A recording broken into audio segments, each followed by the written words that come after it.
എന്താ സാറേ? നീ കേട്ടില്ലേ? എന്താ ഇപ്പൊ കേട്ടില്ലേ? കേട്ടു. ഇത് അവൾ തന്നെയാ. നമ്മൾ എത്ര പാടുപെട്ട അവളെ വീട് കണ്ടുപിടിച്ചത്. അവൾ ഈസിയായിട്ട് നമ്മളെ കണ്ടുപിടിച്ചു. പണ്ടാരടങ്ങാൻ മനുഷ്യനെ പേടിപ്പിക്കാനായിട്ട് എവിടെ ഇരുന്നാണ് അവ ഈ കാലം പൂച്ച കരയണത്? 12 മണിയാകുമ്പോ ഡോക്ടർ മൂത്ത് ഒഴിക്കാൻ ഇറങ്ങും. അപ്പ തലക്കടിച്ചാൽ നാളെ അവൻ ഈ നാട് വിടും, ഉറപ്പാ.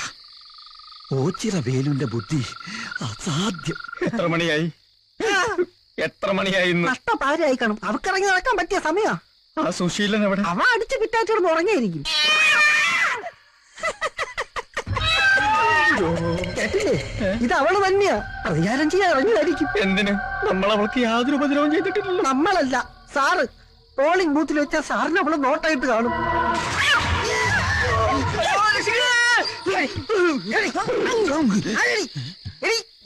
എവിടെ എവിടെ?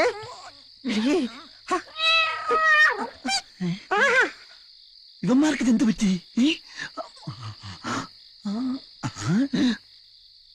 അവള് നിസ്സാരക്കാരിയല്ല, നാഗവല്ലിയുടെ കുഞ്ഞമ്മേരെ മോളാ. അതേത്? സാറ് വല്ലതും പറഞ്ഞ? ഇല്ല, താൻ വല്ലതും പറഞ്ഞു? ഞാനൊന്നും പറഞ്ഞില്ല. സാറ് പീസ് ഊരിയ കാര്യം പറഞ്ഞു. ഞാനോ? ഒരിക്കലും പറഞ്ഞിട്ടില്ല. ഇപ്പൊ മനസ്സിലായി. അവള് ചില്ലറക്കാരിയല്ല, മിമിക്രിക്കാരിയാ. സാറേ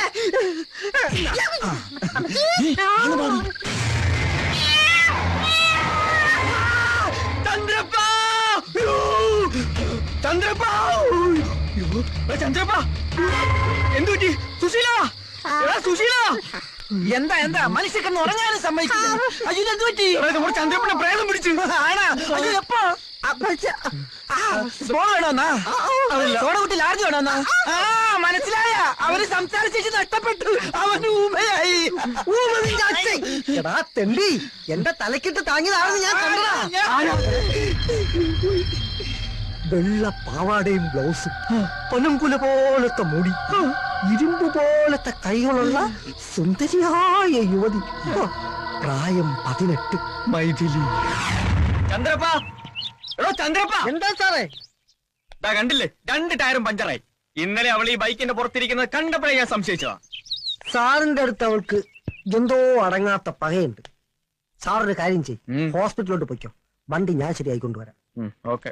അതെ സാറേ, പോകുന്ന വഴിക്ക് സൂക്ഷിക്കണേ. ചോരയും നീരും ഊറ്റി കുടിക്കുന്ന ഇനവാ. കണ്ടില്ലേ, അത് കിട്ടാതെ വന്നപ്പോ സാറിന്റെ ഏറുറിഞ്ചി കുടിച്ചത്.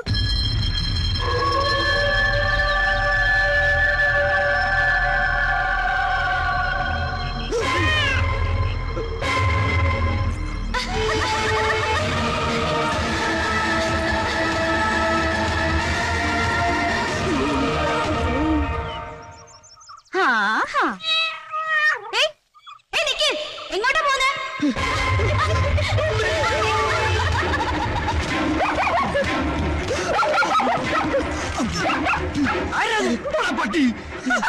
പോണ പട്ടിയാ?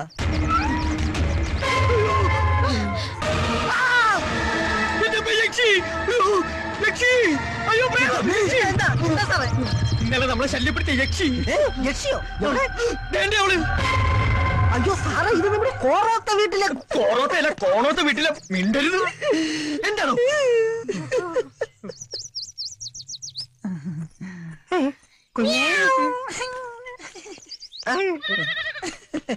സാറേ, അത് ആരാണെന്നാ പറഞ്ഞത്? യക്ഷി. അപ്പൊ ചന്ദ്രപ്പനെ തലക്കടിച്ചത് ഈ യക്ഷിയാണെന്നാണോ? അതെയോ? എന്താണോ ചിരിക്കുന്നത്? ചിരിപ്പിച്ചിട്ട്. ഇത് യക്ഷിയല്ല, കച്ചി വേറെ. നിർത്തോ, തന്റെ ജോലി ഞാൻ തെറിപ്പിക്കും. പിന്നെ ജീവിതത്തിൽ താൻ ചിരിക്കത്തില്ല. കുട്ടി മാപ്പാക്കണം. ഒരു വക്കാലത്ത് വേണ്ട. അയാൾ എന്തെന്നെ വിളിച്ച് യക്ഷിന്നോ? ഞാൻ ആരാന്നൊക്കെ കാണിച്ചു കൊടുക്കാം. സാറേ, ആ കുട്ടി പ്രേതമൊന്നും അല്ല. സാറെന്തിനാ അതിനെ യക്ഷി എന്നൊക്കെ വിളിച്ച് കളിയാക്കുന്നത്? ഇനി അതെങ്ങാനും വീട്ടിൽ ചെന്ന് പറഞ്ഞ ആകെ കുഴപ്പാവത്തേ ഉള്ളൂ. ഏതാ അവള്? ഈ കഴിഞ്ഞ ഇലക്ഷൻ ജയിച്ച MLA-യുടെ ചേട്ടന്റെ മോളാ. ഈ നാടിന്റെ പ്രത്യേകത അനുസരിച്ച് MLA എന്ന് വെച്ച മന്ത്രിയുടെ പവറാ.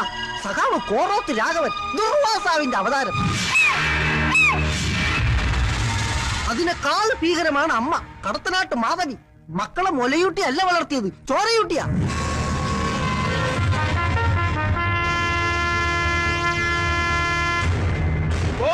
കൃഷ്ണൻ സാക്ഷികൾ. നൊന്തുപെറ്റ 2 മക്കളെയും പാർട്ടി വിട്ടപ്പ തറവാട് പിഴച്ചു എന്ന് പറഞ്ഞവരായ എന്റെ കുടുംബക്കാര്. ഒടുവിൽ എന്റെ മൂത്ത മോൻ പ്രസ്ഥാനത്തിന് വേണ്ടി രക്തസാക്ഷിയായപ്പോൾ ഈ അമ്മ തകർന്നില്ല. ആ നഷ്ടം വിധവയായ അവന്റെ ഭാര്യയും മോളെയും ഞാൻ അറിയിച്ചില്ല.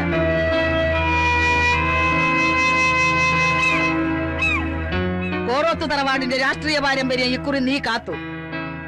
ആരൊക്കെ എന്തൊക്കെ പറഞ്ഞാലും പ്രസ്ഥാനത്തിനു വേണ്ടി 2 കരുത്തന്മാരെ പെറ്റുവളർത്തി എന്നുള്ള പെരുമയുണ്ടല്ലോ. അത് മതിയടാ മോനെ ഈ അമ്മയ്ക്ക്. ആരടാന്ന് ചോദിച്ചവന്റെ മുഖത്ത് നോക്കി ഞാനടാന്ന് പറയാൻ പഠിപ്പിച്ച അമ്മയുടെ മോനാ ഞാൻ. സത്യപ്രതിജ്ഞ ചെയ്ത് ഞാൻ ഈ നാട്ടിലെത്തിയാൽ എന്റെ കാല് വെട്ടു എന്ന് പറഞ്ഞ എംബോക്കിയുണ്ടല്ലോ, അവന്റെ ഒക്കെ നെഞ്ചിലൂടെ മണ്ഡല പര്യടനം നടത്തിയാ ഞാൻ എത്തിയിരിക്കുന്നത്. പാവം നമ്മുടെ 2 പ്രവർത്തകരെ അവര് വെട്ടിക്കൊന്നത്, പകരം 2 നമ്മൾ തീർത്തു. പക്ഷേ ഇനി രാഘവന്റെ പടയോട്ടം തുടങ്ങുന്നുള്ളൂ. ലാൽസലാം സഖാക്കളെ.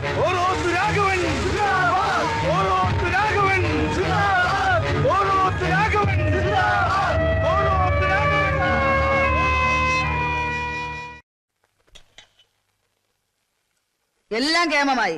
പക്ഷെ ഒരു കുറവുണ്ട്. കണ്ണൂർ ജയിലിൽ നടന്ന കുഴപ്പത്തിന്റെ പേരിൽ നമ്മുടെ ചെക്കനെ തിരുവനന്തപുരത്തേക്ക് മാറ്റിയിട്ട് തിരിച്ചിങ്ങോട്ട് കൊണ്ടുവരുമെന്ന് പറഞ്ഞിട്ട് എന്തായി? MLA എന്താ ഒന്നും മിണ്ടാത്തത്? വിഷമുണ്ട് ഈ വിജയാഘോഷത്തിൽ ഹരി ഒപ്പം ഇല്ലാത്തത്. ജയിലിലെ പ്രശ്നത്തിൽ ആൾനഷ്ടമുണ്ടായത് നമുക്കാ. പിന്നെ അതിന്റെ പേരിൽ പീഡനം അനുഭവിക്കുന്നത് നമ്മുടെ ആൾക്കാരാ. ആര് പറഞ്ഞു ജോസേട്ടാ? ജയിലിൽ ഇപ്പൊ രാഷ്ട്രീയ തടവുകാർക്ക് VIP ട്രീറ്റ്മെന്റാ. ഈ കാലൻ ആ സുഖം എത്ര അനുഭവിച്ചതാ. കാരം പറഞ്ഞത് നേരാ, ഞാനും കേട്ടിട്ടുണ്ട്. ഒരു പാർട്ടി കൊലയാളിയായിട്ട് ജയിലിൽ പോയ എന്തൊക്കെ സൗഭാഗ്യങ്ങളാ. Super lottery അടിച്ചതുപോലെ.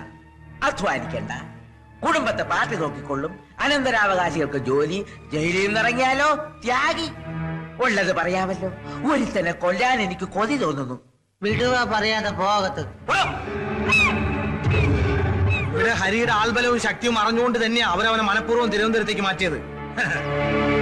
നമ്മൾ ഒതുക്കാൻ ഭരണപക്ഷമായി ചേർന്ന് കളിച്ചതാ തെണ്ടികള്. അതിനുള്ള മറുപടി ഞാൻ ഭരതന് കൊടുക്കും, ഹരിയെ പുറത്തു കൊണ്ടുവന്നിട്ട്.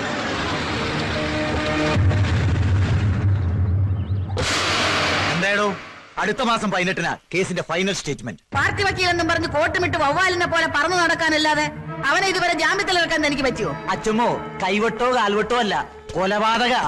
സെക്ഷൻ 302. കോടതിയിൽ തെളിവെടുപ്പ് നടന്നുകൊണ്ടിരിക്കുന്ന ഒരു കേസായത്. അതുകൊണ്ട് പെട്ടെന്നൊരു ജാമ്യം കിട്ടില്ല. മാത്രവുമല്ല, പബ്ലിക് പ്രോസിക്യൂട്ടർ മറ്റവരുടെ ആളാ. 5 കൊല്ലം കൊണ്ട് തീരുന്ന കടപ്പാടെ വോട്ടൊന്ന് ജയിപ്പിച്ച ജനങ്ങളോട് ഇരിക്കുള്ളൂ. പക്ഷേ ഒരു ആയുസ് കൊണ്ട് തീരാത്ത നന്ദിയും കടപ്പാട് ഹരിയോട് ഇരിക്കട്ടെ. അറിയോ നിനക്ക്? ഒക്കെ എനിക്കറിയാം. കോടതിയിൽ കോറോത്ത് രാഘവനെ വീഴ്ത്താനുള്ള ഒരു ബോംബ് ഇപ്പൊ ഭരതന്റെ കയ്യിലുണ്ട്.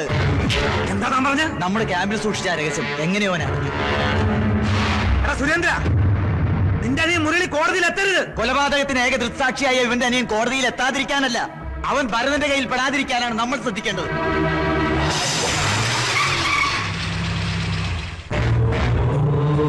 മോൻ എവിടെയുണ്ട്? മുരളി അവൻ എവിടെയാണെന്ന് എനിക്ക് അറിയില്ല. അറിയില്ല സാറ്. ഞങ്ങളുടെ ശശിധരൻ മാസ്റ്ററെ കൊന്നത് കോറോത്ത് രാഘവനോ? അതിനേക സാക്ഷിയാ മുരളി. സാക്ഷിയായി പോയെന്നല്ലാതെ എന്റെ മോൻ ഒരു പാർട്ടിയുമില്ല. കൊള്ളാം. പാർട്ടി ആൽബലം ഇല്ലാതെ ഇനി അമ്മയുടെ മോൻ ഈ നാട്ടിൽ ജീവിക്കാൻ പറ്റുമെന്ന് തോന്നുന്നുണ്ടോ? പേടിക്കണ്ട, മോന്റെ ജീവൻ ഞങ്ങൾ കാത്തോളാം. പക്ഷേ അവൻ സാക്ഷി പറയണം. MLA ടിക്കറ്റ് നഷ്ടപ്പെടാതിരിക്കാൻ വേണ്ടി കൊലക്കുറ്റം ഒരു ക്രിമിനലിനെ ഏൽപ്പിച്ചു. എന്നിട്ട് പാർട്ടിയിൽ പ്രമാണിത്തം കവിഞ്ഞ് നടക്കുക ആ തെണ്ടി. അവന്റെ മുഖം കോടതിയുടെ മുൻപിൽ എനിക്ക് പിച്ച് ചീന്തണം. അതിന് അമ്മയുടെ മോനെ എനിക്ക് കിട്ടിയേ തീരൂ. സ്വന്തം കൂടപ്പറപ്പാ. ഏത് പാതാളത്തിൽ ചെന്നൊളിച്ചാലും നിനക്കവനെ കണ്ടുപിടിക്കാൻ പറ്റൂ. ഒരു ശശിധരൻ മാഷ് എന്റെ മൂത്ത മോൻ കൃഷ്ണനെ വെട്ടിക്കൊന്നതിലെ 1-ാം പ്രതി ഞാൻ നെറികെട്ടവനാ. അനുജൻ വേണോ ഞാൻ വേണോ അത് തീരുമാനിക്കേണ്ടത് നീയാ.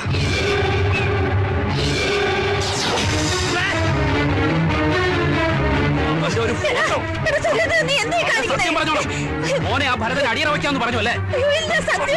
കള്ളം പറയുന്നു. അവര് വന്ന് മുരളിമോനെ ചോദിച്ചെന്നല്ലാതെ ഒരു വാക്ക് ഞാൻ കൊടുത്തിട്ടില്ല. മിണ്ടരുത്. അവൻ എവിടെയാ ഒളിച്ചിരിക്കുന്ന തള്ളക്കറിയാം.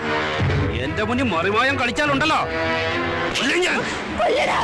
മക്കൾക്കിടയിൽ മരിച്ചു ജീവിക്കുന്നതിന് ഭേദം അത് തന്നെയാ. കൊല്ലണേ. അവസാനായിട്ട് പറയാ, എന്റെ നേതാവിനെ ഒറ്റ കൊടുത്താലുണ്ടല്ലോ തൊള്ളയ്ക്ക് വാക്കിലിടാൻ ഒരുത്തനെ കാണൂ. ഒന്നുകിൽ ഞാൻ, അല്ലെങ്കിൽ അവൻ.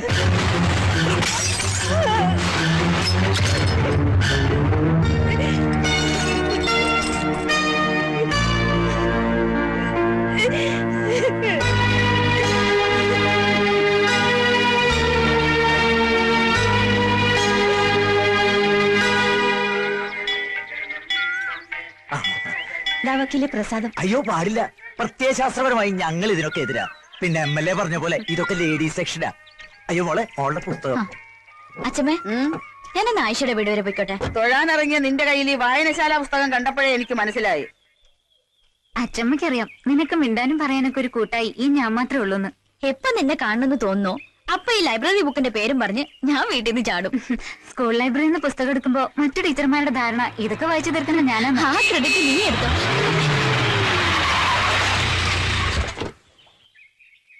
പെങ്ങളെ ഒരു 2 മിനിറ്റ്, എനിക്ക് ആ കുട്ടിയോട് പേഴ്സണലായിട്ട് ഒരു കാര്യം പറയാനുണ്ട്. അന്ന് യക്ഷിയെന്ന് വിളിച്ചതിന് നേരിൽ കണ്ട് മാപ്പ് ചോദിക്കാൻ കാത്തിരിക്കുകയായിരുന്നു. പിന്നെ മനസ്സിലായത് കുട്ടിയെ യക്ഷിയെന്നല്ല പിശാചെന്നാ വിളിക്കേണ്ടിയിരുന്നത്. താൻ എന്താ കരുതിയത്? ചലഞ്ച് വോട്ട് ചെയ്ത് ബാക്കിയെല്ലാവരും മണ്ടന്മാരാക്കാന്നാ? ചലഞ്ച് വോട്ടോ? അതെ, മരിച്ചുപോയ കുന്നത്ത് വീട്ടിൽ മൈഥിലി എന്ന വോട്ടറുടെ പേരിൽ താൻ കള്ള വോട്ട് ചെയ്തു. അതെ, ഞാൻ അന്ന് ചെയ്തത് കള്ള വോട്ട് തന്നെയാ. താൻ എന്ത് ചെയ്യും? നിക്കവിടെ.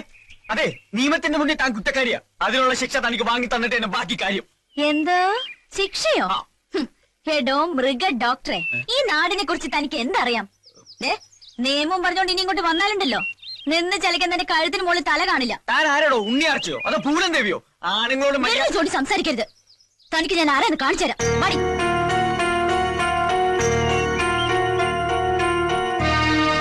ഹലോ, ഇവിടെ ഇങ്ങോട്ട്. ഒക്കെ കേട്ടു. അപ്പൊ ഇതായിരുന്നു പ്രശ്നം അല്ലേ? ഈ കുട്ടിയാ അന്ന് മൈഥിലിയുടെ പേരിൽ കള്ളവോട്ട് ചെയ്തു. മിടുക്കി. എന്റെ സാറേ, ഈ കള്ളവോട്ടെന്ന് പറഞ്ഞാൽ നമ്മുടെ പാർട്ടിയുടെ ഒരു അവകാശമാണ്. കമ്പ്യൂട്ടർ അല്ല, ഇനി ഏത് യന്ത്രം വന്നാലും അത് അതിന്റെ വഴിക്കൊക്കെ നടക്കും.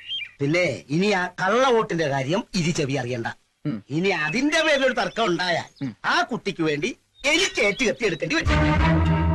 ഞങ്ങൾക്ക് പാർട്ടി എന്ന് വെച്ചാ അത്രയ്ക്ക് ജീവനാ സാർ. ഞാൻ എന്ത് തെറ്റാണ് ചെയ്തത്? നിങ്ങൾ പറ. ഇത്രയും കാലം നിങ്ങൾക്ക് വേണ്ടിയല്ലേ ഞാൻ ജീവിച്ചത്? 1 or 2 പ്രാവശ്യം കൈ അബദ്ധം പറ്റി 5 or 6 പേര് മരിച്ചു. എന്നിട്ട് ഞാൻ നിങ്ങളുടെ കൂടെ അല്ലേ? നിങ്ങൾക്ക് വേണ്ടി ആ ഡോക്ടറെ തുരത്താൻ പല തന്ത്രങ്ങളും ഞാൻ പ്രയോഗിച്ചു. ഫലവത്തായില്ല. പക്ഷെ എന്നെ സസ്പെൻഡ് ചെയ്ത് പകരം വീട്ടുന്ന സ്വപ്നത്തിൽ പോലും ഞാൻ വിചാരിച്ചില്ല. എന്തൊരു ചേർച്ച! ഇപ്പഴാ തിരിച്ചറിഞ്ഞത്, ഒരു വർഗബോധം ഉണ്ടായത്. നീ എന്റെ ജാസിഗിത്തിന്റെ പാട്ട് പാടും. എന്താണ് ഇത്? ജാസിഗിത്തിന്റെ പാട്ടാ.